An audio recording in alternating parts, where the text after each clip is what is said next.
Try again. Can you hear me?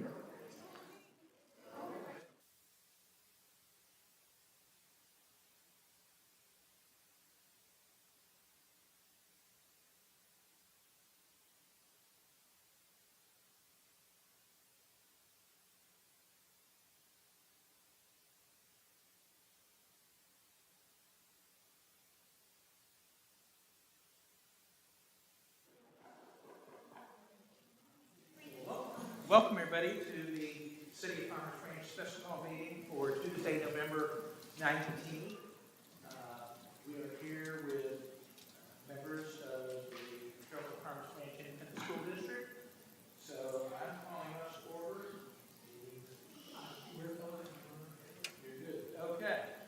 So our first order of business will be our invocation and pledge of allegiance. So.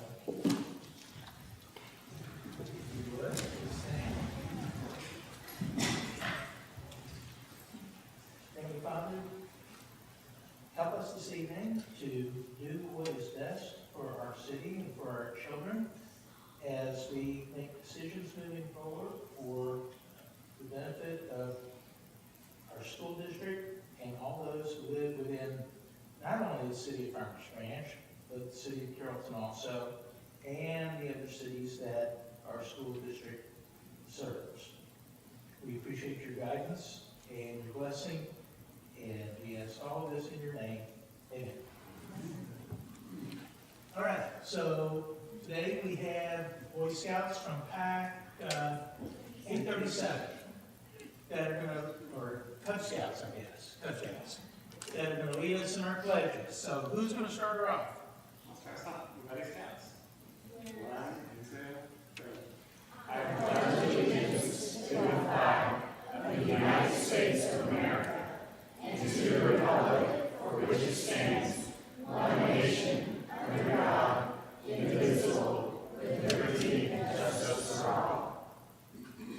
ready for the Texas pledge? 1, 2.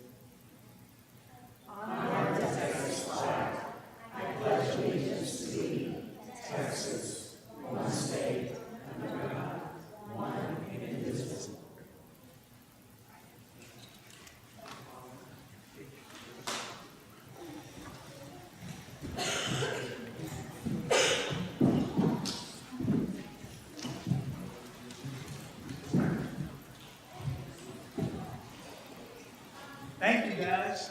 Thank you.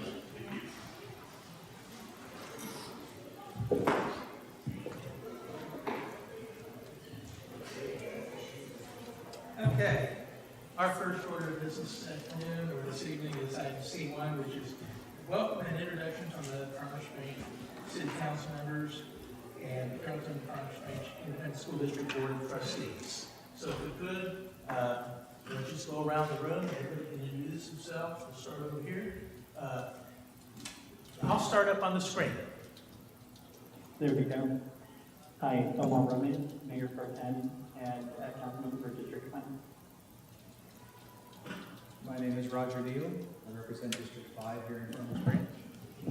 Richard Jackson, Deputy Mayor Pro Tem, District 4. David Reed, Council Member, District 3. Tina Bennett Burton, Council District 2. Ben Williamson, City Manager. I'm Terry Lynn, Mayor Farmers Branch. I'm Randy Shackman, the President of the Carrollton Farmers Branch School Board. Let me extend the apology to Tara Hamachi. She called me this afternoon, and she is out of town. She is our Vice President. I'm Wendy Eldridge, I'm the Superintendent at Carrollton Farmers Branch. Kim Brady, Secretary. Juliana Garza Rojas, trustee. Marjorie Barnes, Trustee. Cassandra Hatfield, trustee. And Carolyn Benavides, Trustee. And I'm Hannah Hill, secretary. Very good. Well, thank you and welcome, everybody. I'm excited about having this meeting and the ideas that might come out of it. So we'll get started. Next. Yes, so we do have some of our staff here, so if you would stand up, speak loudly so everybody can hear you, and introduce yourself, your name, your sign, favorite color. Tammy Zimmerman, Director of Finance Fleet Facilities. Daniel Ladner, Fire Chief. Amber Reilly, Assistant to the City Manager. Robert Davis, Parks and Rec Director, and I also want to say I am a product of the Carroll Farm Branch Indian School District, graduate Turner, 1989. Joe Perry also went to Carrollton Elementary and what is now Montgomery, well, it's actually, I don't know what it is now, but it was Montgomery when I was, Bowling Elementary when I was a kid, so appreciate you guys all being here. I'm Ray Silverace, the Director of Public Works. I'm Gloria Sturdy, Deputy City Manager. Scott Prexler, Deputy Director of Community Services. Mark Superintendent, and a product. Where do you go? Bowell Elementary became Montgomery Elementary, beginning to build with tomorrow. Class of 9. Economic Development for Anxiety. Jason was Chief Paul. Who else is product of the Carrollton Farmers School District? 1983 Turner. Turner, 85. We have 5. All right. Next up is item C2, update from the CFDIC Board of Trustees on current and future projects. Well, we got lots going on, as usual, and we are excited about building a stronger collaboration with Farmers Branch. We've always been a significant part of what we're doing here in Farmers Branch. I lived in Farmers Branch for a number of years. When we finally got the boys out of college, we downsized and couldn't find a house to buy in Farmers Branch, so now I'm a resident of Carrollton, but we are glad to be here. There's a lot of things on our plate, and as we take a look at some of those things, we are excited to extend an opportunity to the folks here at the council and also to Farmers Branch, both the business community and the residential community, to serve us as a partner. We have developed an extensive partners program, have some literature that we will leave here that you can pick up about that. It talks about it. It's an opportunity and things for people to do to get involved with our schools. We can always use as much help as people are willing to give. And so we're excited about that. We also need to give a shout out and congratulate our Farmers Branch. Blair Elementary School was named last week, and we have people in Washington, D.C. to accept the honor, but they are a National Blue Ribbon School for exemplary performance. 367 schools in the entire United States. You can imagine how many schools they have. Only 367 were given that award this year, and Blair Elementary was one of them. And we're very excited about that. We're excited that there are a half a dozen Blue Ribbon schools over the last decade in CFB. We've always been about quality and quality education. It always will be our goal, and Blair follows in that dynamic tradition. So when you have a chance, go by and visit Blair and tell them who you are, and let them show you around, and it's a great thing. Another thing that's happening on our plates is we are involved in a serious realignment of the district. As you possibly have been hearing, between financial concerns and student enrollment declines across the state, a lot of school districts are closing schools and readjusting their boundaries, and some of that is one of the things we're taking a look at. We have not projected a lot of closures or any realignment yet. We are in the process of completing the study on that. We photographers and a number of pieces of information brought to us. Now we're working with the Facilities Advisory Group. This group is a group of some 70 members of the school district, the community, the business community, and all areas. And so we're getting input from them as we shape the guidelines they're going to use to make some decisions going forward to be effective. And so our Facilities Advisory Group has a number of meetings scheduled.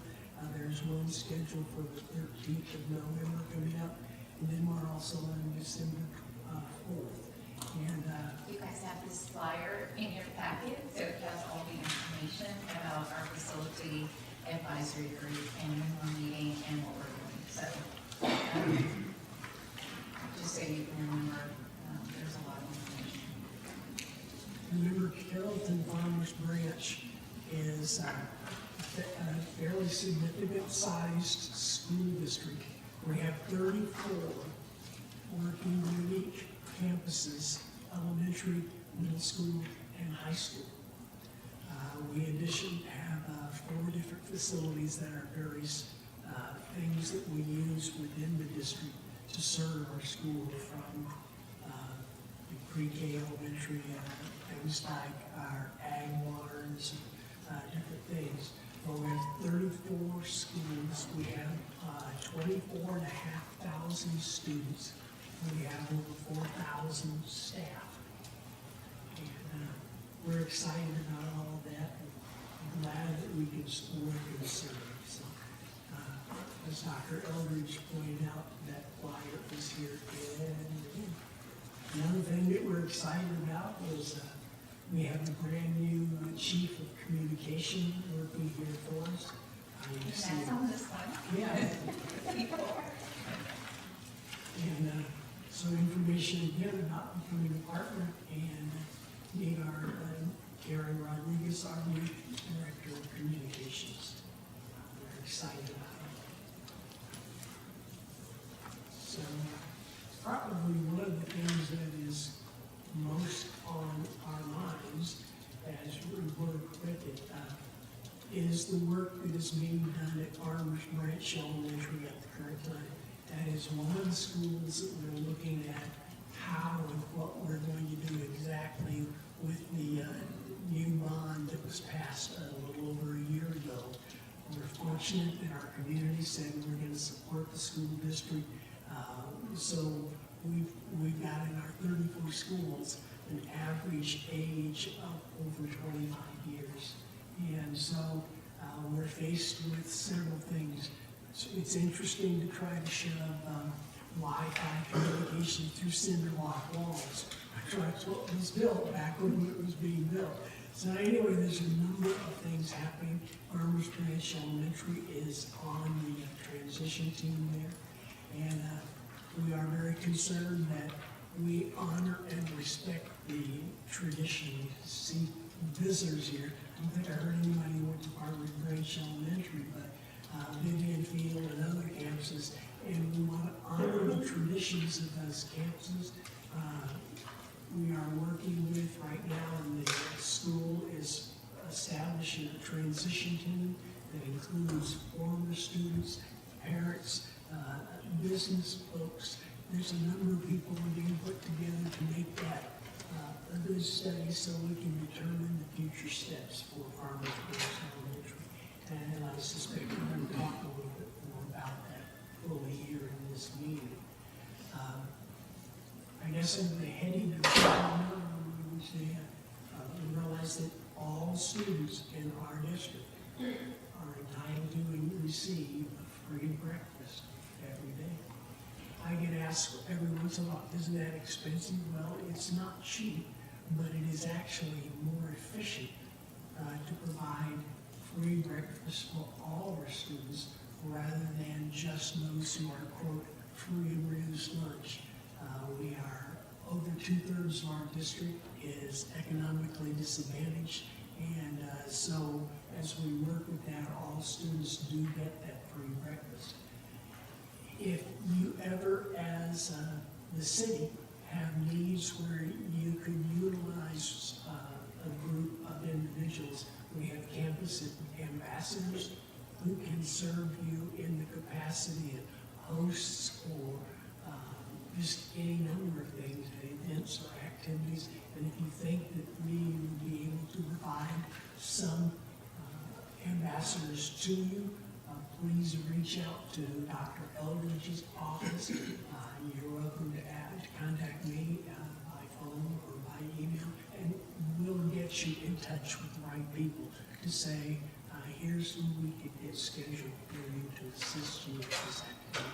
There's 6 students from every high school, and they love to represent the community. So I meet with them about every 3 weeks, and if you need somebody to, come to one of your meetings and be present, they are excited. They were at our community event for MetroCrest, and they talk to parents. I mean, we work on all things. So just really, that's what we're here for, is our students. And that just like our students get clean, we want our students to have those opportunities. So Let us know how we can serve and help you. Our kids like to do that, to be involved. In your information that we gave you, there is a flyer about our Teacher of the Year. I copy that for everybody, but I will give it to your secretary. Oh, it is next. Okay. Yes, it is. We'd like you to know you're welcome to potentially attend that. And there's just ways that you can get involved there with sponsorship programs. Also excited that we have, did we put them in the packet? We got the legacy cards. Yes, you have them at your Okay. place. The legacy card, you're there, something that you can pass out to people in the community or take one in your pocket. Legacy card will provide you with opportunity to be involved in activities. For example, if you're going to go to one of our playoff football games last week, you missed it. The legacy card is a way that you get admission into CFB activities. Two of our high schools this past weekend have done their play, their musical production. Fine arts in CFB is extraordinary. We are one of the top 100 school districts in America for fine arts. And if you can participate and enjoy programs, great, do that. The legacy card is welcome to do that, and it will provide you with admission without having to pay for a ticket. And so you're welcome to keep that, and then also I think we've got a couple of extras that you can pass out to community members or friends. It doesn't entitle you to cut the line. You have to stand in line, but you do get in free. So we want you to come and listen, to basketball season starting. We also have our one-act plays are happening, so if we want you involved. There's a lot of things. So that's what's on my list for coming events and activities. Any questions? Thank you, members. Thank those who trust you. Rear duty. This is like taking off. Did you say something? Yeah, Omar, did you say something? Councilman, can you hear me? Sorry, it was an announcement that the flight to Rio de Janeiro is boarded. Rarely, if ever, have you seen Omar speechless. I think one more thing I wanted to add was we created a list of all of our partnerships in Farmers Branch, and I did not provide you with that because it's still growing, but we have started a faith-based leadership group, FBLs, and we have a lot of representation from all denominations that come and help us. They've adopted campuses, they've provided staff with treats, the Davila family, I'm sure you're familiar. So Jason's given us, he's helped us so much at Field, and Heather provides coaching to some of our principals. And I mean, it is just amazing how many people that we have reaching out. So I'll be happy to share this list with you all. That I was working on this today, and I was like, what a great thing that we should let you all know how much partnership there really is. And I don't think we do a good enough job bragging about all of our partnerships. So I'm like putting this list together, and then I was like, wow, look at all the things that, even all the departments that provided us so many things for our back to school event. The fire trucks and, the library cards, all the things. So we really are doing a lot of things as a collectively together. It's just, we have to continue to tell our story and write it in. So I think it couldn't be any better right now. We just have to make sure we meet. I think we said we were gonna start an annual tradition of this meeting, so. Anything else from school board? I just want to extend a thank you for the programming for when students are out of school and the opportunity for them to be at the rec center with your staff who are for childcare. I think that's a huge benefit to some of our families that really need that when school's out. You guys are in session. And so I just wanted to extend a thank you that you guys support that, because I do think it really benefits our families. And I hope to see it continue in the summers and during breaks, the holiday breaks, I think it's fun. And I might add that your holiday events down on Denton are absolutely amazing. We have so many families that enjoy that, and it's so nice for them to be able to go and have a good time.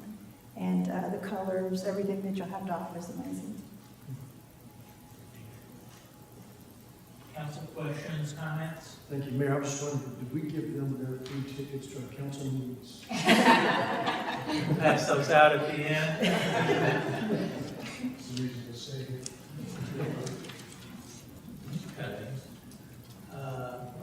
Well, we'll move on then to item C3, which is receive an update from the City of Farmers Branch on current and future projects. And so I'm going to put my council on the spot a little bit because they didn't know that I was going to do this, but I'm going to ask them to talk about the things that they know what's going on also, but I'm going to start it off.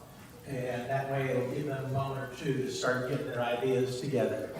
But when you look at what's happening currently in Farmers Branch, obviously our city's in really great shape financially, not an issue. We are the beneficiary of explosive redevelopment, not only from a commercial standpoint, but from a residential standpoint. And if any of you have ever driven through the Brookhaven area, for example, you'll note that there's lots of new homes that are being erected in the Brookhaven area. In fact, last week I was talking with one of the builders alone. Just one of our builders has already built 40 new homes, with 38 of those being over $1 million. That same builder has 12 homes currently in process that are all over $1 million each. So big things are happening in Farmers Branch in regards to residential redevelopment. In addition to that, the City of Farmers Branch entered into an agreement with a group called Builders of Hope. Anybody familiar with Builders of Hope? Okay. And so originally, we were building 5 attainable homes in the Ballard Park area. North Valley. Okay. So these homes are designed, they're not low-income homes, they're not for low-income wage earners. These homes are designed for people who make between 80 and 120% of the area median income, which for Farmers Branch is about $79,000 is the AMI. So within a range of 80 to 120% of that.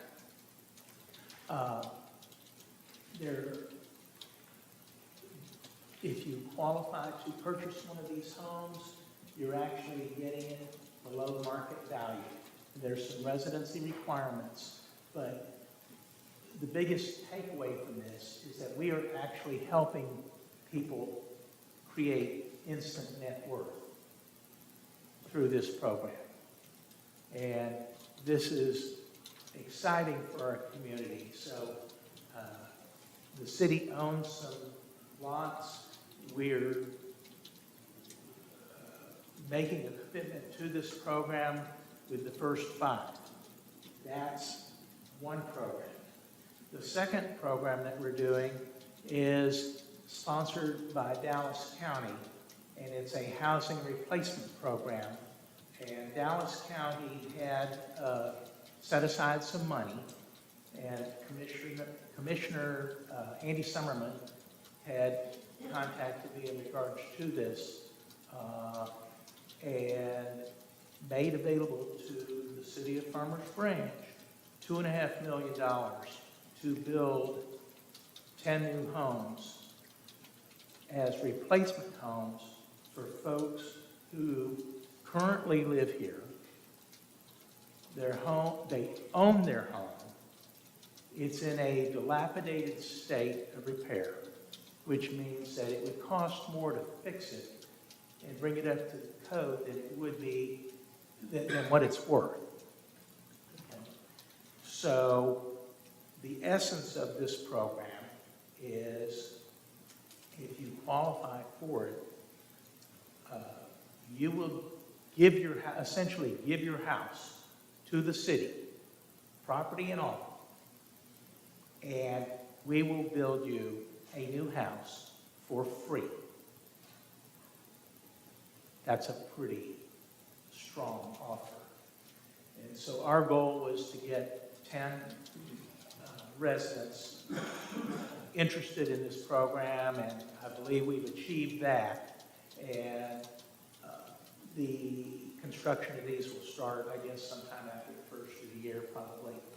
But this is a really exciting program because, again, we're giving people a hand up in creating wealth, in being able to achieve a better standard of living, and helping our community at the same time. So I'm really excited about these 2 programs. Of course, I mentioned that we have commercial redevelopment going on also, and we have several developers who own warehouse space that are converting older properties that are not seeing their maximum potential and tearing them down to build multifamily. So east of Midway, for example, Midway and McEwen, where the old Gabbard's warehouse was, Gabbard's Furniture Warehouse, that's already come down. Multifamily's going in there. Multifamily will be going in at the northeast corner of Welch Road and Alpha. There currently is a Tuesday morning truck yard there for parking truck trailers. If you've driven along the tollway south of Spring Valley, then you've obviously seen several of the new apartment complexes that have gone up on the west side of the tollway. So lots of multifamily redevelopment going on between Midway and the tollway, and then on the west side of our city, which is the Mercer Crossing area. And that area is continuing to develop with more new single-family homes and conversion of a piece of property that's owned by the Billingsley Company to become multifamily.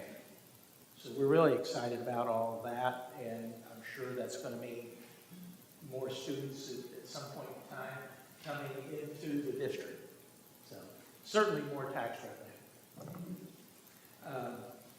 I'm going to defer to council now, and I'll start with Councilman Roman, because I don't want to put you on the spot right offhand. Okay, but I'll go ahead and let Councilman Roman address next and chime in on this. Okay, thank you.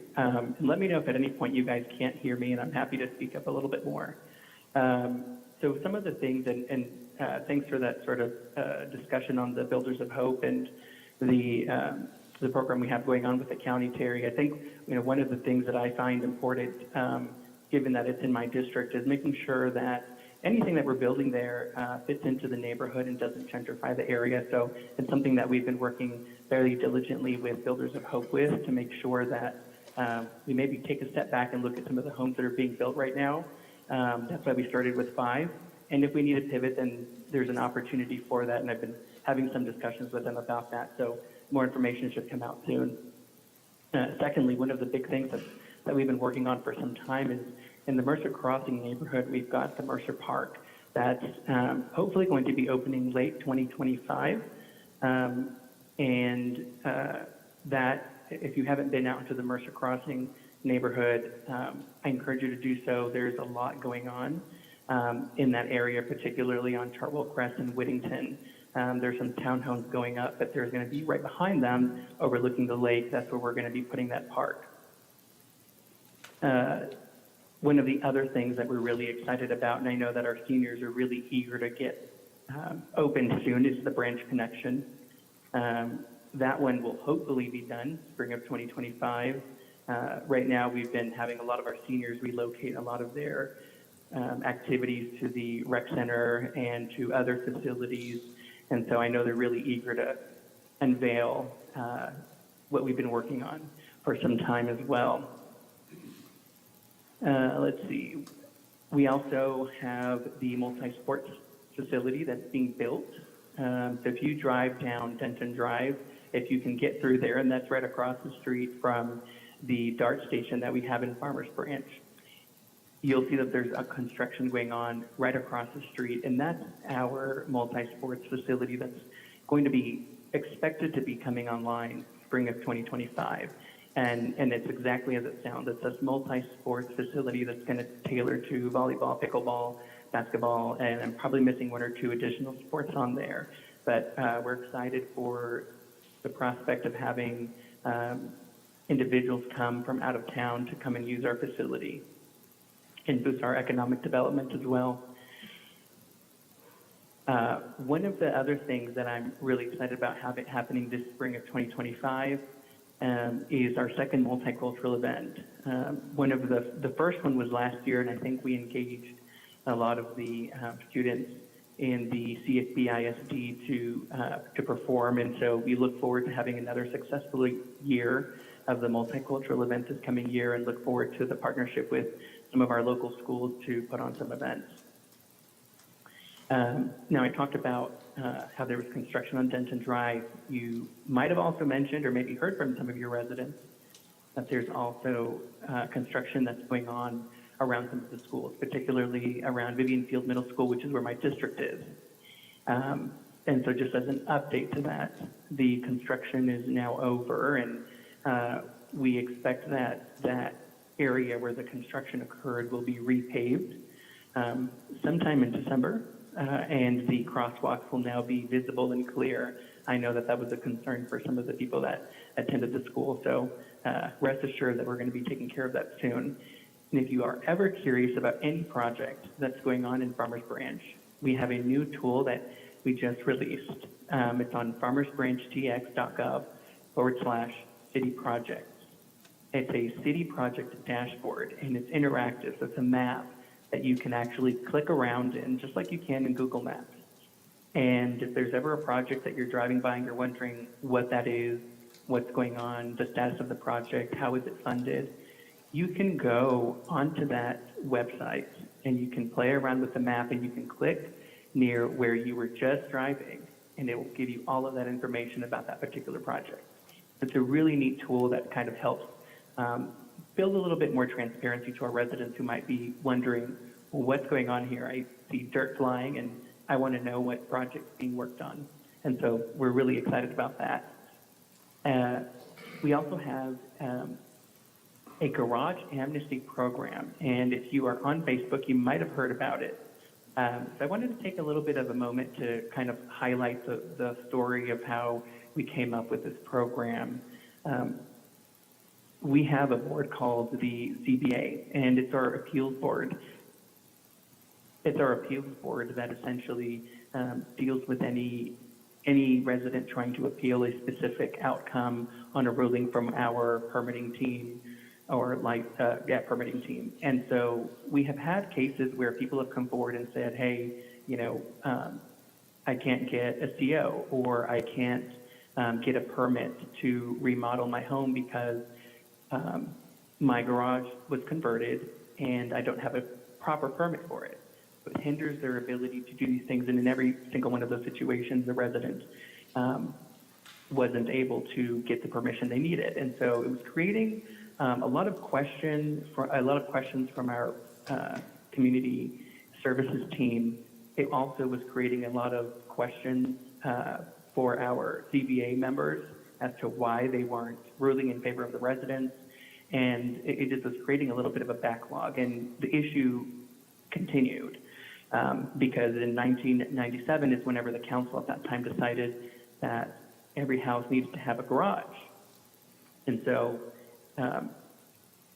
nobody was able to get a permit after 1997, even if they applied. So now every home that didn't have a permit before that needed to have a garage. Well, we all know what happens over time. You put a policy in place, and if it's not being followed or monitored closely, people will take advantage. And so over time, we've had a lot of people who have gone in and converted their garages without a permit. And it's created now that's why we have this issue where our staff are being inundated by our residents, and so is our ZBA with these types of requests. So what we did is we created an amnesty program, and we said, okay, things have gone out of hand. We recognize that there's been certain needs of certain families and households to convert their garage to another bedroom or additional space of some sort. And rather than punish people for doing that, let's create an amnesty program. So it's an 18-month period by which if they apply for a permit, they will get one, and their garage conversion will go from an unpermitted garage conversion to a permitted garage conversion, which will alleviate any of those issues that a resident may encounter when trying to do additional work on their home. So their permit won't be rejected simply because they didn't comply with our codes in the past. So we believe in the program, we stand by it, and I think it's something that's really going to benefit the residents. But I just wanted to take an opportunity as we're sitting here in the room with a lot of leaders with overlapping jurisdictions to kind of share a little bit about the why and the story behind where this amnesty program came from. And with that, I'll turn the table over to one of my other colleagues who will have some updates to share about our city. Thank you. Thank you. Councilman Dean? Thank you, Mayor. Thank you all for being here. I'm really excited about this, and I would concur with you, Dr. Eldridge, that we need to do this, and we need to do it regularly to keep the communication line going there, and it's really helpful. So I just have a few of the items I had on my list are already brought up by the others, but there's number one I want to mention is I'm a big person about public safety, and that includes the safety of our children as well as the rest of our residents and community. And if you're not aware, if you haven't noticed, we here in the city have established a special police department traffic enforcement program, which included the addition of several motorcycle units that you may see out patrolling and pursuing folks who are breaking that speed limit. And, that's something you should be aware of with that. I've also been in some discussions with our city manager about maintaining and having some better management of our crosswalks, making sure they're well painted and clear visual aspects, that sort of thing. So those are just a little bit about some of the police department items that are going on. I do appreciate and would love to hear feedback from you all regarding the SROs in the schools. If you have any issues or concerns or anything that we might be able to help from that perspective, I'd like to hear about that too. On top of that, our fire department, we've approved some new fire engines. We've purchased 3 new fire engines for the fire department, as well as 2 new paramedic units that will be coming. So we'll be keeping up with our public safety here in the city. So one other thing, switching gears to a new area that we have, and that is the Firehouse Theater we have here in Farmers Branch. And we happen to have a junior program there at the Firehouse Theater. So if there are students in the programs there at the schools that would like to get engaged with the theater, I would encourage them to reach out and reach out to the Firehouse Theater for becoming involved, and not only theatrically, but there's also the technical aspects of putting on shows and whatnot. So that would be something that students and the younger folks might want to be participate in. As well as we have a wonderful library. We have a lot of good hands-on activities there for the younger people. We have, things like crafting tools, 3D printers, lots of hands-on types of stuff, so students and young people can participate in those kind of things. So I would encourage you to share that information. We have story times and that sort of thing. All sorts of things going on like that with the library. There was some mention earlier about the rec center being open. I do believe we'll continue to have those programs available and continue to move forward and keep that ongoing, so that should be helpful. And as for the summertime, we also have a natatorium, which is a swimming pool, and we always are challenged in looking for lifeguards. So if you know any students of age that want to learn to be a lifeguard or take some CPR classes, we also offer those kinds of things too. So those are just a few things that I put together here in the past few minutes. If you have any questions, I'd be glad to try to answer for you. I was going to say, you didn't mention your English learning classes at the library, which are really, really good, very healthy for our families in need. We're doing that now at our district, and we have overflow that we might send your way. Yeah, we do have ESL classes. I think they're Mondays and Thursdays. And I also believe we have what's the opposite of that?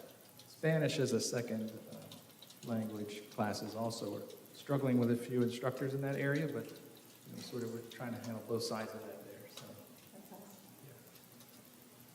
Thank you so much. Councilman Jackson? Thank you, Mayor. Before I give a little update on a few things going on in District 4, I'd like to go back, Randy, if you don't mind, and ask the question.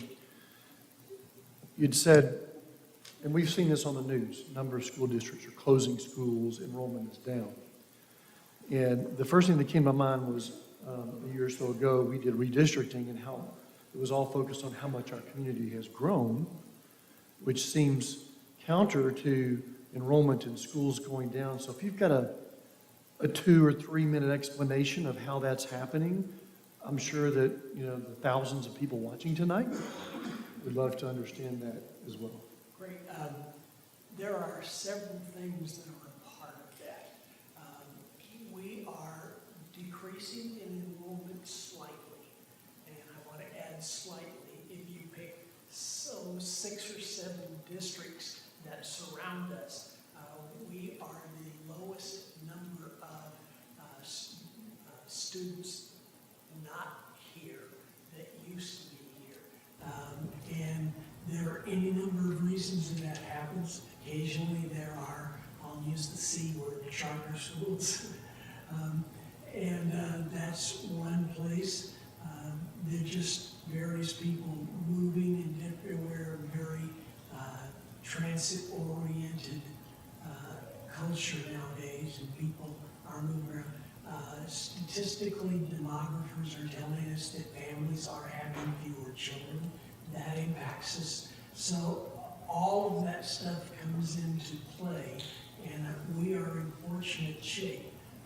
The rainy day fund balance at CFBISD exceeds currently 6 months, and it is one of the stronger fund balances in the area, which allows us to be a little bit more judicious in choosing things, and we haven't found ourselves with emergency issues thrust upon us.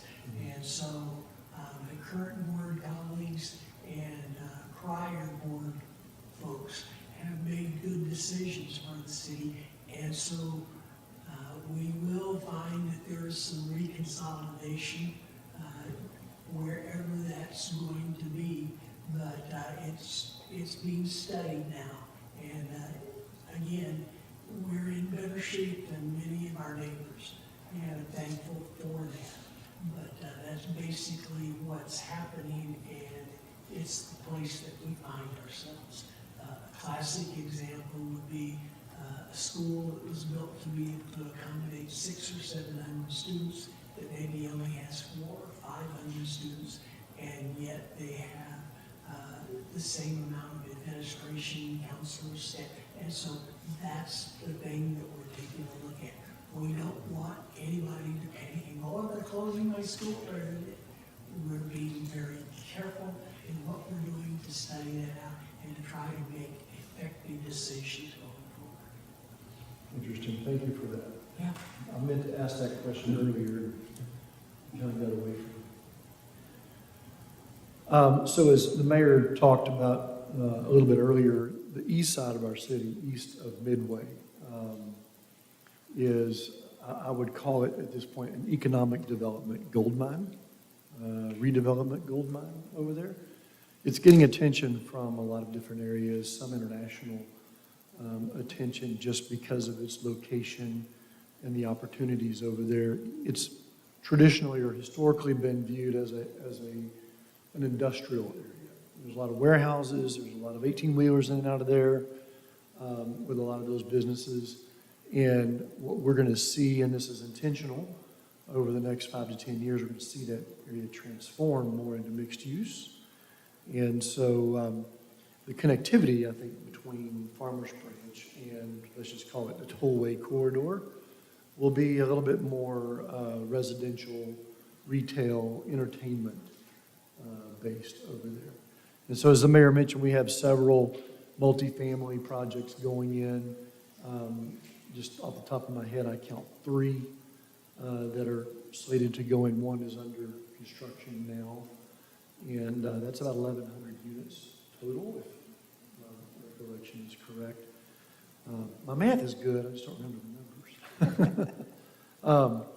So that's going to bring a lot more people to our town. And you've seen Midway, the construction that's been going on at Midway. That's an Addison project. That almost all that construction, at least south of Beltline, is done. And it's changed the look of that drive. And you probably saw recently, just in the last, I'll say, 4 or 5 weeks, there have been what was before older office buildings, sort of nice older brick 2 or 3 story office buildings, lots of trees. All of that's gone, and now there is there's a parking garage that will be added onto with apartments around it, multifamily around it. I think there are going to be several of those projects coming in that's closer to Beltline. We get closer to 635, and right behind the Hilton Hotel at Blue Lake Circle. Hilton, yeah, right behind the fire station. That's a Hilton Doubletree. Yeah, the Doubletree Hotel. I'm trying to think of a word. Doubletree wasn't coming to mind. Right behind the Doubletree, that used to be a lot of office buildings in there. 2-story, nice, very unique lake. I call it a lake. It's not really a lake. It's a pond, but it's deep water. It's clear water, surrounded with a lot of white type rock. There's multifamily in there. There are condo townhomes going in there, little places with yards and garages, and it's a very neat area. So there's a lot of residential coming in over on the east side, and we're going to continue to see that transformation happen. There is one recent venture that's been approved to go in right across the street from Dallas College Brookhaven campus. It's Preston Hollow Presbyterian School. So that school was founded back in the 60s, and they specialize in K through 6 students that have different types of learning differences, like dyslexia, auditory processing disorder. These are all foreign words to me, so I'm reading it from the notes.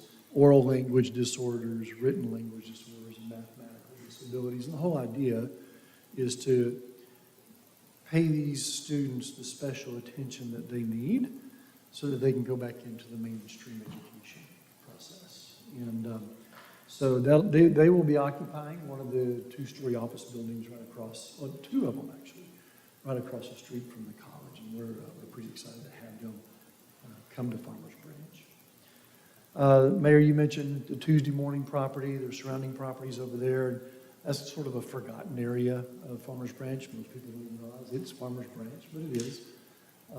There's a lot of interest over there. Technology companies and large companies looking for a central place to relocate. And then lastly, you probably have wondered from time to time, what is up with that parking garage thing next to Dallas Medical Center at 635? So just real quickly, that was to be 50 or 55 plus community. And the developer started the parking garage with a number of agreements in place, and the developer went bankrupt. Short and simple. And the city has had to come in and finish some infrastructure projects that were required that the developer was supposed to do, but because of the bankruptcy did not. And so we've gone in and completed those, and now that property is just waiting for the process, to complete. And it may be a lengthy process. It's a complicated one for sure, but it is it's our front doorstep. So it's very important in our mind to try to keep that at the top of our list of priorities. That's all I have. Very good. Thank you so much. Councilman Reed. I didn't realize there was going to be a quiz. But fortunately, I have some cheat notes here. As you know, Farmers Branch is the city in the park. We're doing, as Councilman Roman had referenced already, the Mercer Crossing Park that's going on the east side. We're looking forward to that opening next year. We're also doing some renovations to Rawhide Trail, where we're expanding the walkways within that green belt between Webb Chapel and Tom Field. Hoya, I don't know if anyone's had the opportunity or the pleasure to go to Hoya Park, the park that glows in the dark. We've done some safety improvements over there in regards to putting up a security fence, putting in lights, putting in cameras, so that kids are safe. And it actually earned the Park Design Excellence Award at the North Texas Regional Parks and Recreation Society. So that was an annual award that we just won, so we're very, very proud of that. Venue 1842, which is the new venue that's been constructed over in the historical park. That's been going on for, well, it's finished up a few months ago. We're actually having the cornerstone ceremony tomorrow at 2 o'clock. So the official grand opening of that event. Beautiful facility for weddings or any other type of banquet events. School events, perfect. You know, if you want to have a prom there, we can do that.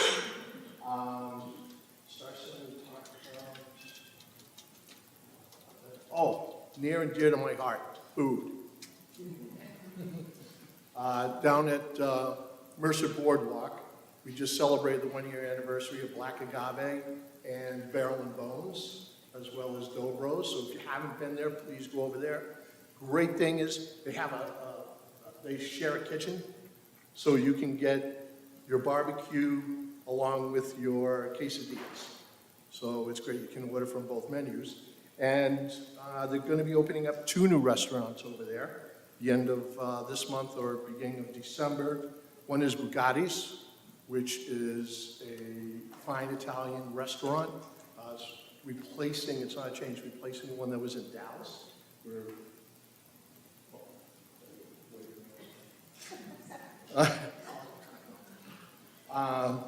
The other one is Drunken Oyster, which is Cajun cuisine.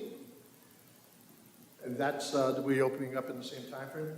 And then right over here in Mustang Station, which we have a ton of fantastic restaurants, is going to be Senior Oink. You gotta love the name. It's gonna be a taqueria, and that is expected to open the first quarter of 2025. And then after you've eaten, you get to work out at Fault, which is an indoor pickleball place over here that will have a restaurant, a bar. It has 5 indoor courts, or will have 5 indoor courts, and 1 or 2 outdoor courts with an outdoor seating area. So it's going to be a fun place to hang out. And let's see.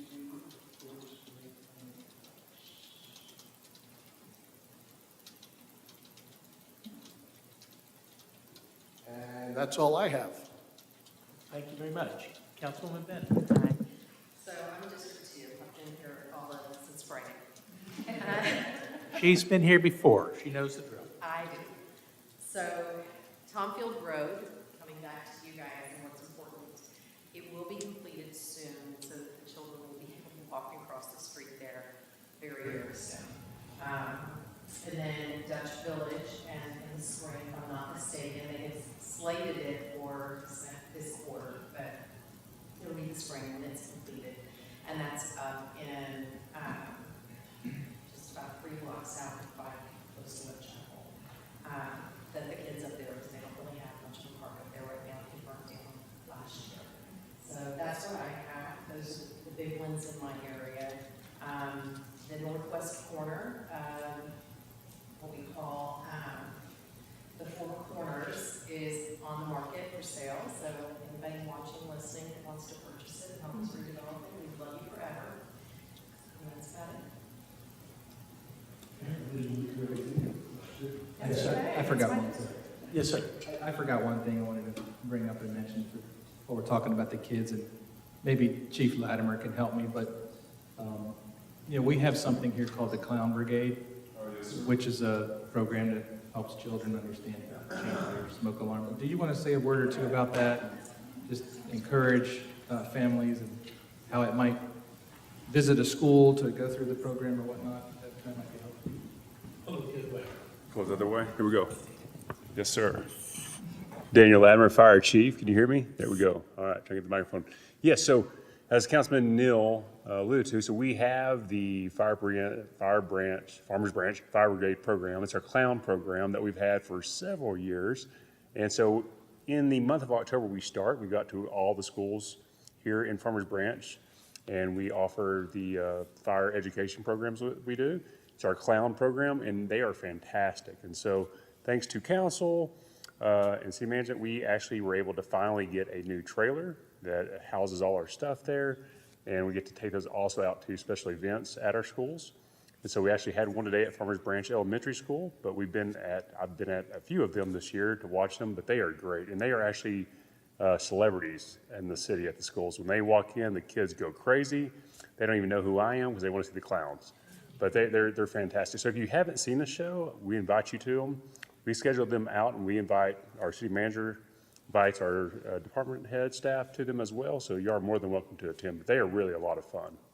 So thank you. Thank you, Chief.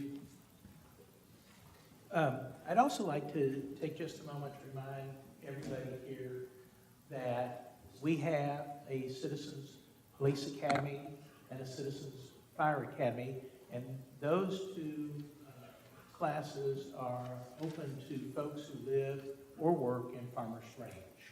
So we probably need to get you some information on that, because the next time they come around, that's something that always needs more promotion. We can always accommodate a few more people into those classes. Very good. It's very good. Before I ran for council, I figured if I want to know, I'm going to be in charge of the police department budget, fire department budget, I want to know how they work, and so I took their academies, and it was just a lot of fun anyway. But it's really good. Both of them are very, very good for learning how the departments operate and what they do. It's a behind-the-scenes look. You may have taken similar ones in Carrollton, because they offer it also, but certainly for our Farmers Ranch residents and business residents, we could use some help in promoting that. Okay. Next will be C4, which is to discuss the alignment of goals and priorities between the city between the city and CFPIC and identifying areas of collaboration. So,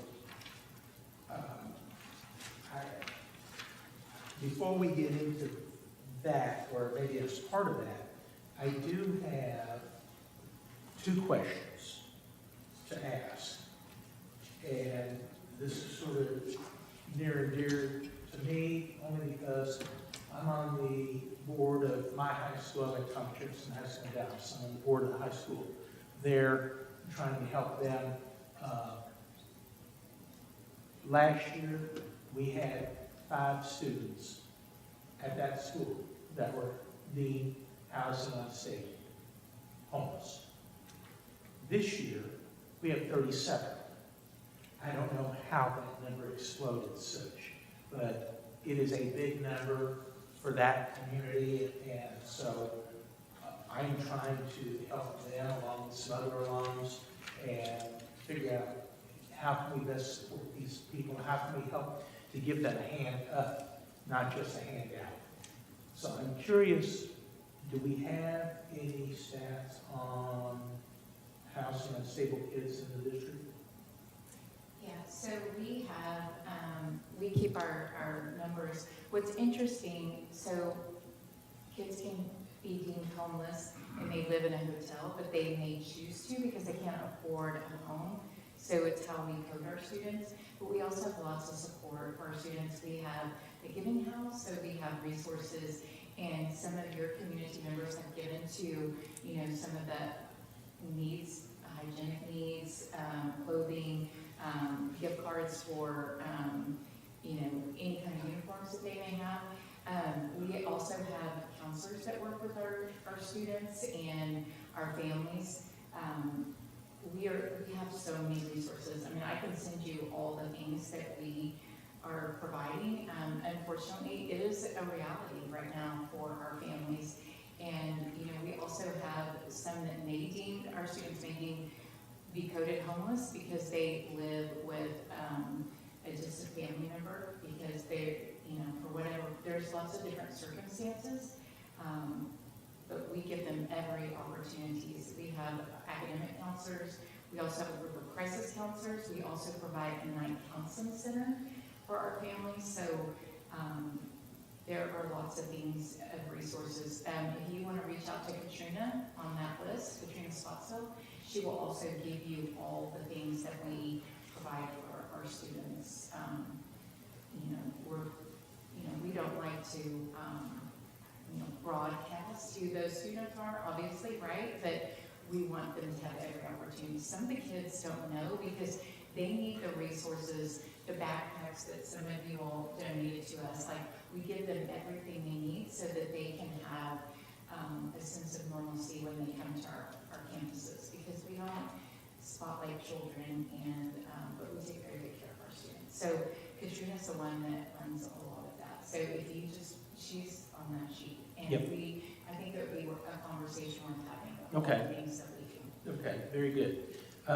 The other question I had was, is our district still considered a rich district by Austin standards, in that, our tax dollars are in Austin and we get a lot of that back, but not all of it? Yeah, we are, for lack of a traditional term, a Robin Hood district. The state requires us to submit a certain amount of funding to the program that they distribute to various other places that are not as economically advantageous as our community. But yeah, we get some, and so it is averaged somewhere between about 14 and 24. Well, so last year, we're considered a property wealth district with all the industrial tax base. So in 22, 23, we sent back $55 million to the state. 55. So this year we'll send back 11. And so that's due to the property tax allotment that was realigned. So if we actually, I always tell people, when you look at your taxes, if the school district actually got what our residents or our businesses pay, we would never have to pass a bond or do any, I mean, but there's a distribution among all school districts. So it's a balance of all those things. So do you see that, obviously going from 55 to 11 is a huge shift in the right direction because we're keeping more of our own money. But do you see that continuing to a decline, if you will, where we are keeping more of our own tax dollars? Or is that subject to change on an annual basis? So, a couple things. So the basic allotment is $6,160 per student is what we get from the state. And then certain kids have multipliers based on their specific needs. So the state sets, you guys can have this much money. And when we raise our tax base, if it comes in more than that, then that difference between those is what we send back to the state. So the reason why that is less this year is because of the changes in the taxes from the state level of tax compression, not because we kept more money. Our money allotment has not changed since 2019 per child. So everything is really stable from our side, is that we don't get to determine how much money we keep.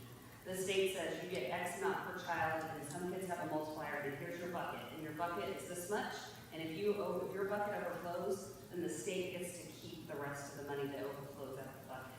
So the difference is really going to depend on tax compression that happens from the legislative factor, or if in the legislative session they raise our basic allotment, then we might see that number decrease because our bucket got bigger per se, because the amount we get to keep per child increases. So there's a lot of factors there, some impacting from the state level. Really at the state level right now, we're really looking to see if the basic allotment is going to be adjusted. Well, that's really good information, so I would encourage all of us and talking to our representatives.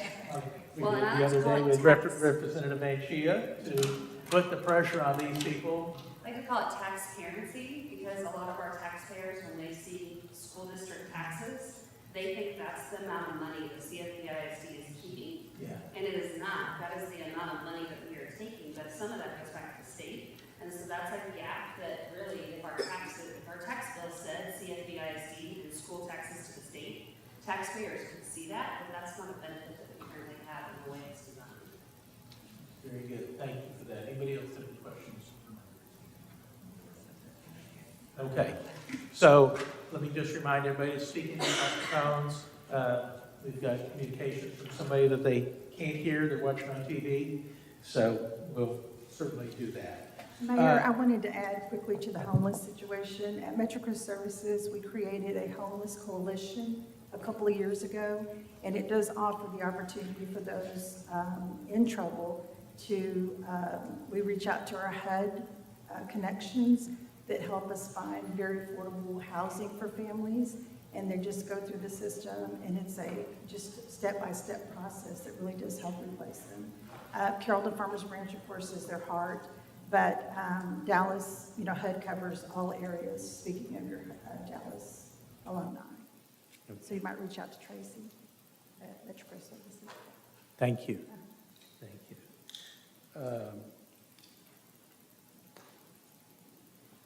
So let's talk about areas of collaboration. Randy, you want to start that off? Yeah, let's talk about collaboration. I'm sorry, my voice never came back after COVID, so it's kind of soft.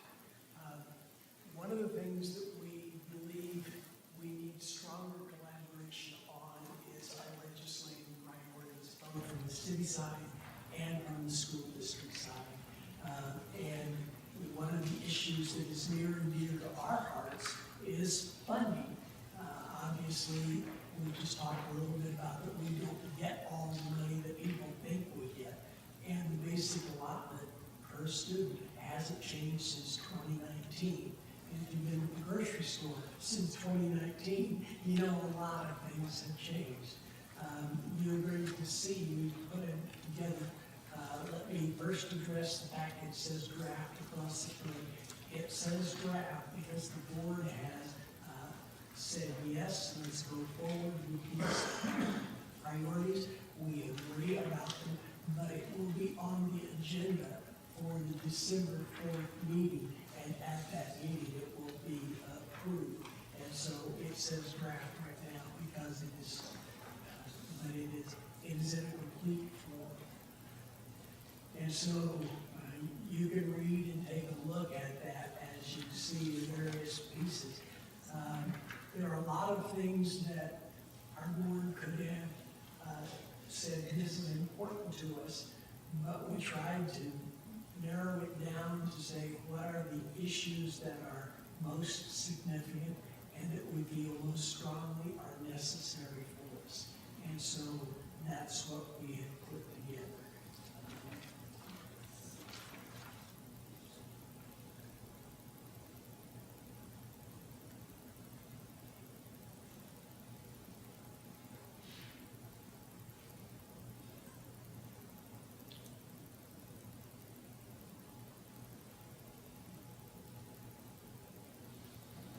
So I have a question. How is priority number 4 being received? Because I think all of us are probably old enough to remember we were all products of A through F. So does that, in and of itself, Can you read that? I don't know that I gave copies to you all, but I don't know. elimination of the A through F school and district rating system? Does that, That's not elimination of grades at school. That is TEA, their rating system that says, okay, your district performed like this mostly on STAR and the tests that they get, and then they assign letter grade to your schools. And we are concerned, as are many of the school districts in the area, we're concerned that that doesn't really give a fair representation. If you have a whole series of students that are relatively new, maybe they are non-English speakers, any number of factors can bring down test grades, and that may or may not be a fair representation. And so we're concerned that there would be a better system. We should find a better system to present ourselves. What would you like to add to that? So the A through, I don't think we're proposing that we want to eliminate it from the standpoint of accountability. We still want to have accountability, but the major challenge with the way it's structured is it's based on a one-day test. 70% of it is based on a one-day test. And the work that our students do every single day, that our teachers do in the classroom, and the formative assessments, what we want to see is we want to see growth in our students. And measuring them, 70% of our accountability rating on a one-day test is not fair to the child, to the teacher, to the community, that, you know, this student walks in on this one day and they don't do well because who knows what happened in their home life the night before. And it doesn't account for factors beyond a one-day check. And that's 70% of it. There's 30% of it that weighs in on something else. But I think what we're looking for is we would like the A through F system to be redesigned in a way that it accounts for progress over time versus a one-day shot. And then saying to our community, well, this is how your school is doing. And really, that's not the whole picture of how a school is doing when the system is accounting for one day. So that rating system, if I understood you correctly, Randy, is for the whole school. That's what the state is used or was using. All of the schools in our district under the current system end up with a letter grade. Okay. And the students are still going to have their grades. Okay, so we're not changing that. Okay. The A through F rating of the campus has nothing to do with the student grades. Okay. It has the majority, 70% of that designation is from their STAR test. Thank you. It was just a one-day test. And within that assessment, the school fails. Can't hear you. Within that assessment, if the school fails like 2 or 3 times, Can't the state Well, come the in? school doesn't fail, but let's say a grade, like a fifth grade class that took the test, and they didn't show enough growth for that grade, that could bring, so it could be an A school, but due to this one subset, it could bring the school down to a C or a D. And then that school's left with a D rating, but the 90% of it is an A. So people really don't understand it. And I think back to your question about enrollment. So that's what people, every school now, every school district has open enrollment. So people are shopping for what school district. So if we have a C rating, but you don't understand that we're a C school district, but we're doing all these great things from that one day of that one accountability test.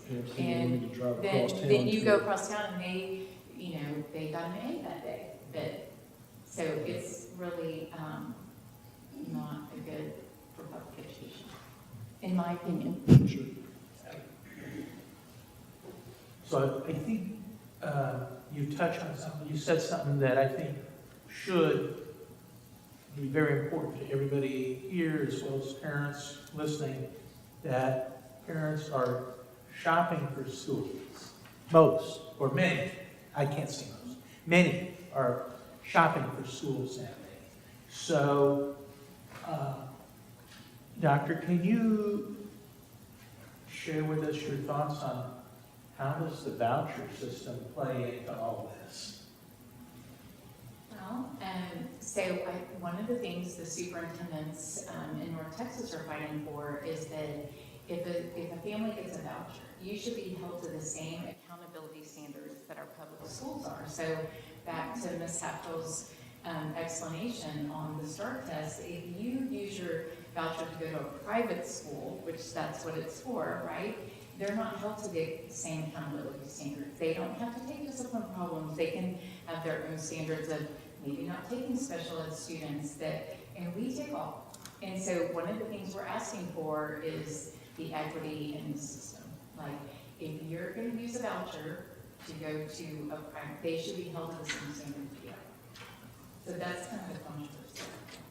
But the other thing, you know, we have this tremendous investment in public infrastructure, the schools, the buildings, all the teachers and whatnot.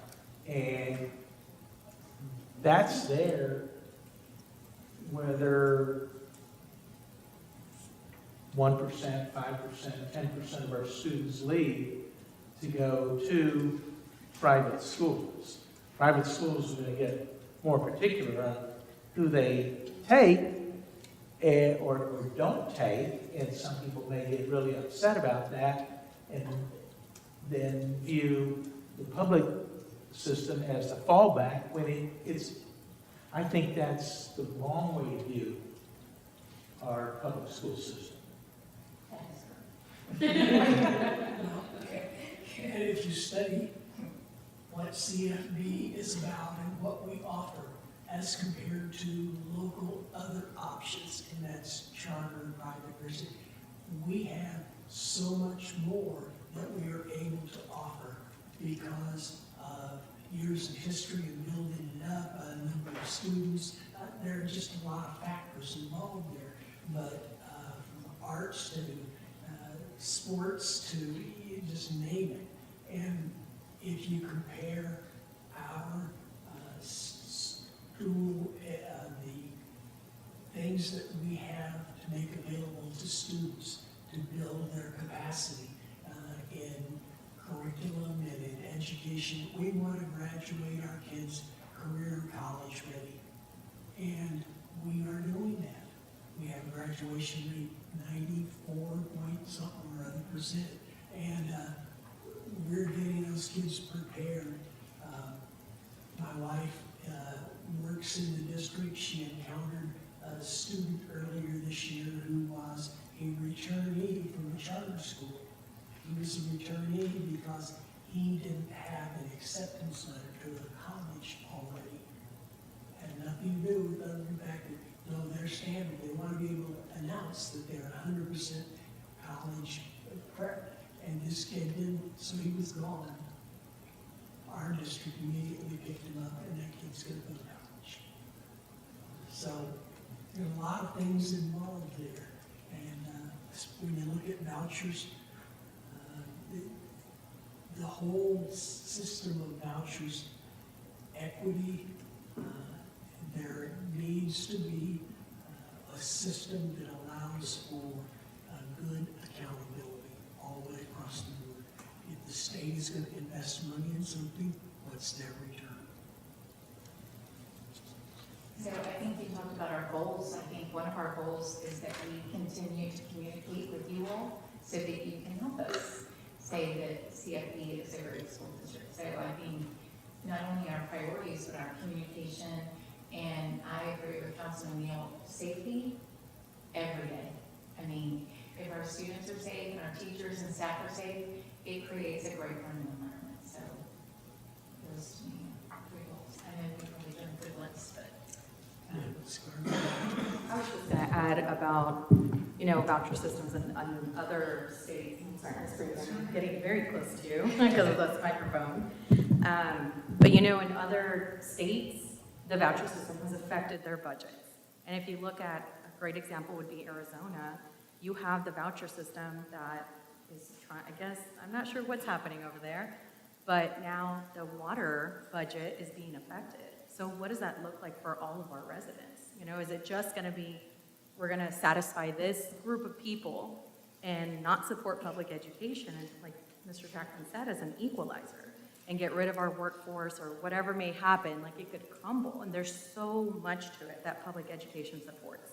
It's not just the kids get to go to school. Like, no, we're growing our community. A strong public education is for our community, for our city. Our teachers that live here, they work here. They pay our taxes. Like, it's just a big community builder. So it's not just one thing, it's multiple things, that it's very complex. And like Ms. Hatfield said earlier, it's something that is gonna affect us at a bigger, broader level, but we just don't see it yet. But you can look at it at other states. So.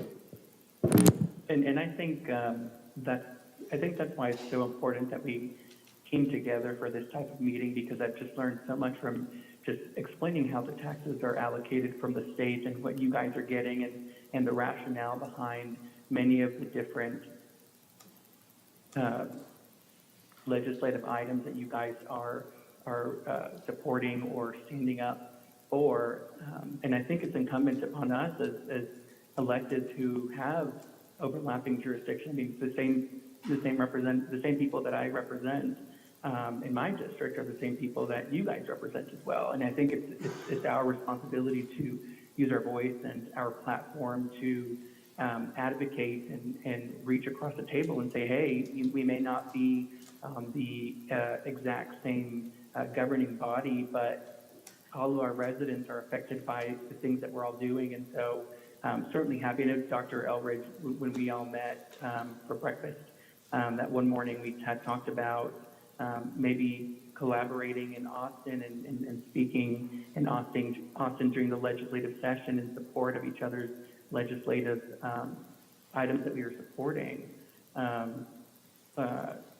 just to show that we have a partnership with our local governing body. And I'm certainly happy to participate in that and campaign behind y'all in what you guys are trying to achieve for our students.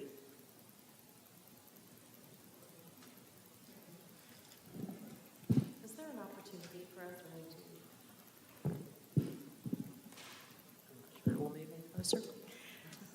Is there an opportunity when we do our town halls and we go through our budget to educate when it comes to the tax for the school district, just to throw in what that looks like for them? Just a little snapshot in time? I absolutely think so. When you were talking, I'm thinking of the dollar graphic. So for those who don't know, we have a graphic. It's a dollar bill, and it shows how much goes to the school district, how much goes to the City of Farmers Branch, Dallas County, Community College District, and Parkland. And so trying to show residents, when you pay your taxes, for example, City of Farmers Branch, we get a very small piece. We're not even 25%. We're 24 and change. and most of your tax dollars are going elsewhere. Almost half, if not half, are going to the school district. And as a business owner, investing in the school district, my tax dollars staying with my district is really important to me because I'm investing in my community. And I realize not every child is going to go to college. Okay? Those folks who choose to send their kids to private school, maybe they're doing it because religious reasons, maybe they want to excel academically. Certainly, there may be a sports angle, but no private school is going to come close to being able to provide the number of certifications that a child can graduate with from our public schools in this district. And to me, that's really exciting. It says a lot for our district. That's something that we should be touting, because when people are looking to move here, folks want to move, they want to make sure that they've got a solid investment in their home, they want a good school district. Well, your school district has to have programs, good programs, that are attractive to the audience that they serve. And what are 53 different certifications or something? It's a really high number, the last I knew. And that's so important. And that's a sales point for the school district, and we should be helping sell that also.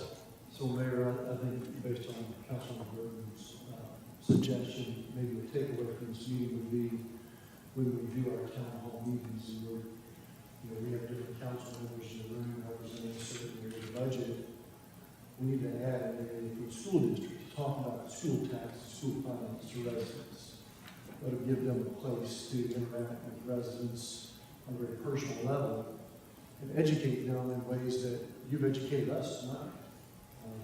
Because I think it's important, as has been said, if you look at your total tax bill, the bulk of it's going to the school district.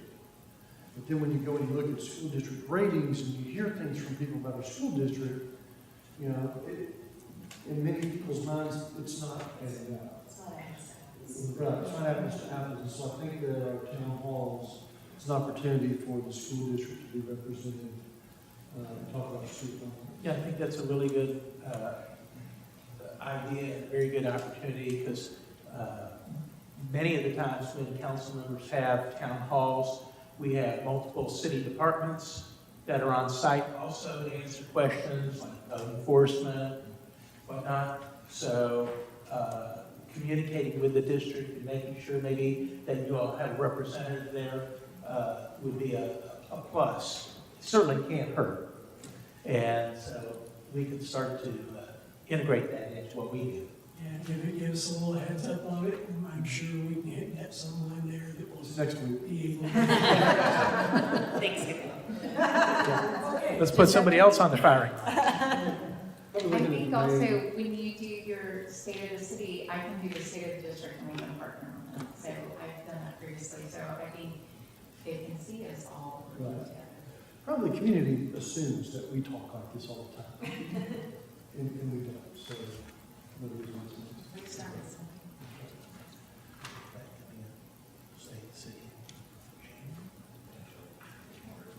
Okay. Yeah, we'll definitely get with you with the state of the city, because we have that coming up after the first of the year. Mayor, I have one more question. Absolutely.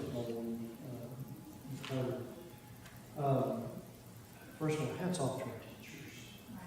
What a job. It is a calling, maybe a little bit biased, but the work that teachers go through just to become a teacher. I've watched my wife do that over the last 3 years, a very methodical, blood, sweat, and tears process. The amount of work and education that a teacher has to go through, even already having a college degree, already having teaching experience, to go through those certifications is a mountain to climb. And so, hats off to them. So with that in mind, one of your goals is attracting and retaining quality teachers. And teachers are like nurses. There's a huge shortage of those all across the U.S. Just in a few minutes or less, where does Kelton Farmers Branch stand in staffing and retention and sort of what is the vision for the efforts? We have a great incentive for retaining our teachers. And right now, the highest need we have are bilingual teachers and special ed.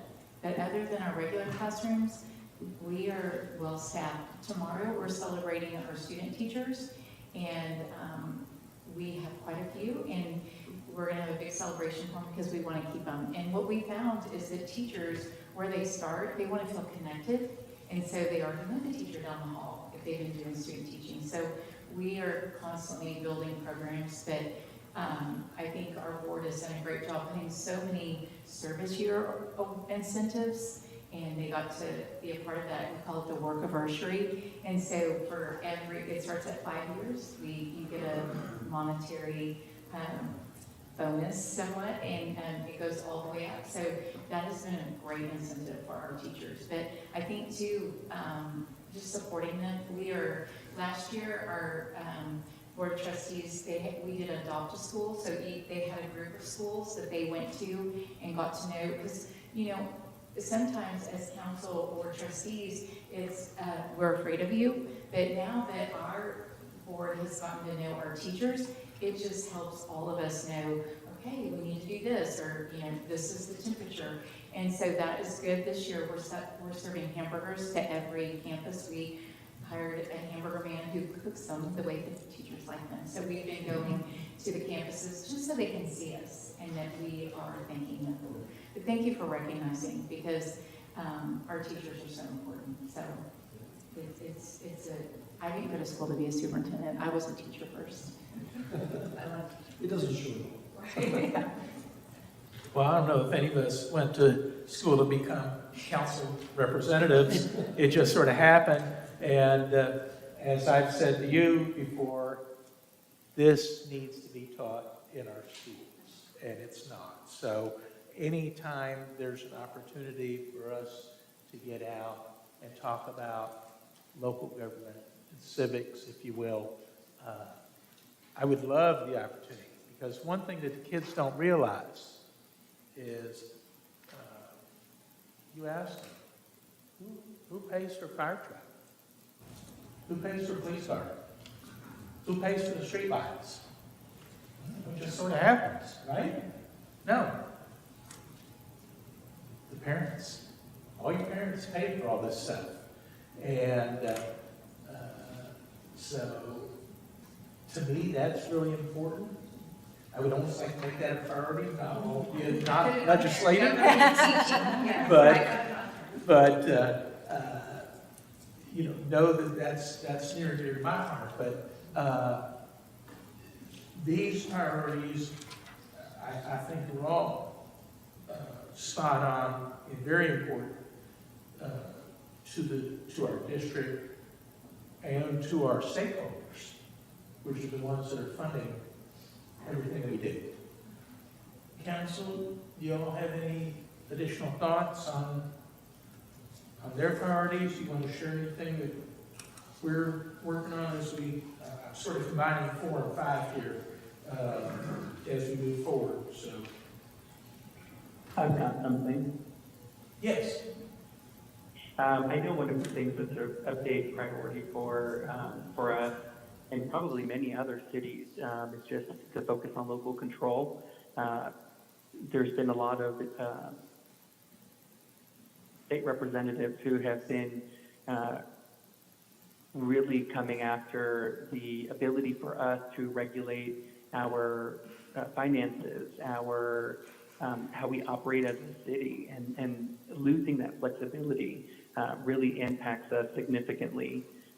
Most recently we had, an issue happening where we had a landowner or somebody who did the maintenance on different agricultural pieces of property. And, now we're having issues where we can't regulate much of what it is that they're doing there, but it's creating a big health and safety issue because now we have a lot of vermin who are leaving those crops that when they cut the crops, now all these rats and other critters have to go somewhere else, and so they go into people's homes. And so, you know, instances like that remind us of how important it is to maintain local control and allow us to be able to regulate the unique things that exist in our cities. Not every other city is going to be the same, so you can't apply a uniform standard to everybody. So that's one of the things that's really important from my perspective as a city council member. And then just one other thing that I wanted to mention is one of the things that we're working on, well, we're going to be focusing on this in the spring, is going to be a sort of a focus group for Squire Park. If you don't know where Squire Park is, it's down the road from Vivian Field Middle School, literally within walking distance. And one of the things that I'm really interested in getting is feedback from a diverse group of individuals, both adults as well as children. And so I'd love to be able to partner with you guys to facilitate getting some people who are interested in giving feedback about what they'd like to see in that park so that we have a better vision on how we're going to be redoing that park. We have some ideas, but we want to make sure that our residents and the children who it's mostly for are our sounding board as we're building out our next park. So with that, I'll pause for feedback or questions.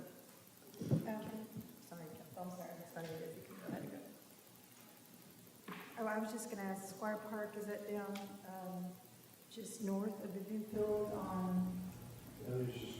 West of the school. It's the one that's, and that looks pretty new anyway, very well passed. It's small. Okay. Oh, I'm sorry, can I just add one quick question, one quick thing? Councilmember Roman, I want to add that, you know, we have Jamie Stark Elementary and Farmers Branch Elementary have a great group of student council that would be willing to help you and support you. And they're already leaders that represent their school, and they can take it back to their kids, their constituents, and go talk to them. What a great opportunity to teach them how to use their voice. Yeah, I love that. Thank you so much for the suggestion. And Councilman Roman, thank you for hitting the importance of local control in school districts. That is so important, and in ways it feels like we're losing parts of that more frequently. But local control. I will echo that, especially from the local government standpoint. The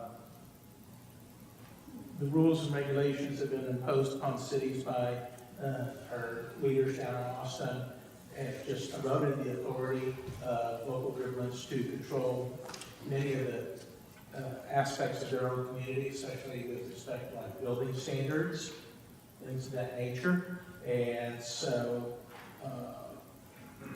I think our council members who are closest to our residents know better what our residents want, need, and expect versus some of the folks that go to Austin and don't really concern themselves with the local community.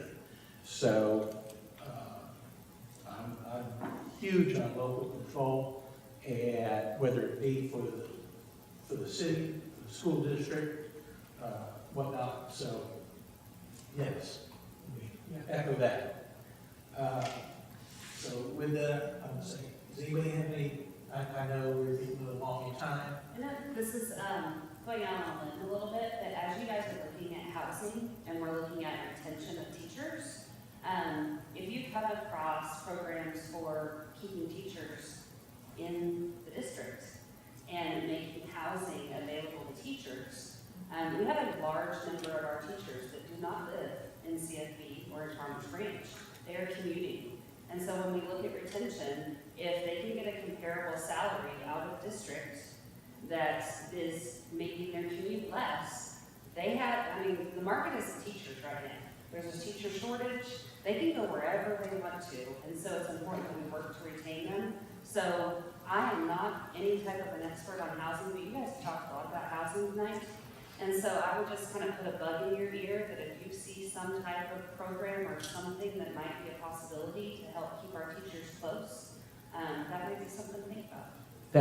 That was one of the points that was emphasized when we entered into the agreement with Builders of Hope, because to build attainable housing, again, something that a school teacher or a firefighter, those were two occupations in particular that were cited when this program was created, that's what this program does. And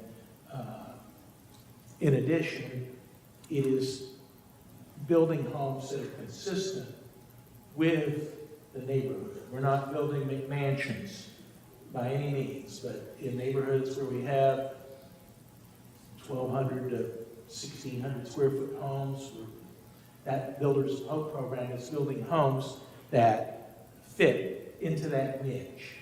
And so a school teacher is absolutely, that's somebody we would want in the community. And we'll get a list together of homes. Perla, you back there in the back? Okay. She's our Director of Economic Development, and she oversees that program. So let's make sure that the district knows where we're building those homes. And I'm hoping that we will see really good things come from it. So yes, we would welcome new folks moving into our community, teachers moving in, so they are closer to where they were.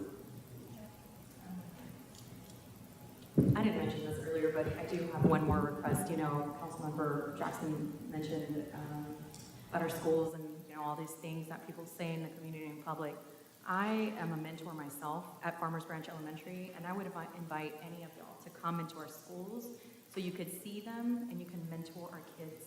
And it's a beautiful opportunity so you can hear what their struggle is on a day-to-day basis and what they're dealing with. And we could maybe see eye to eye with these kids and understand them at a different level. And it's 30 minutes once a week, so one lunch break. I would recommend that you guys do it whenever you have an opportunity. It's on this card, but you'll get one. Or it's on the paper with Katrina's picture on it. So there's a QR code. Maybe something that we can do is we as a council can select a school and we can sort of, you know, adopt a school for the year and check maybe the school that we select to, you know, participate in some sort of mentorship program like that. And I think there's 5 schools. Just an idea. So very convenient. Okay. Anything else? Nope. One thought in that same line, perhaps the next time we come together like this, we send an invitation to our PTO presidents and groups to come in and at least witness the meeting and the dialogue, so they have something to take back to the parents. I think that will also help to promote school finance, teacher shortages, student challenges, housing issues, because they're the boots on the ground. Randy, anything else? I do not. Thank you so much for the opportunity to meet with you. And yes, I echo strongly, let's keep this going. Obviously, it's not a weekly thing, but we got to keep each other's priorities in mind. And thank you for the time. Dr. Elder? I would just like to say after you adjourn, can we all get a picture together? Maybe you guys can, like, Absolutely. I know as my communications director, she's new, she's. All right.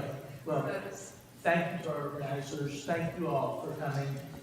Yes, we need to do more of this, and let this be the beginning of helping us, the city, help you to build a better district. And with that, we will adjourn at 7:44. Thank you.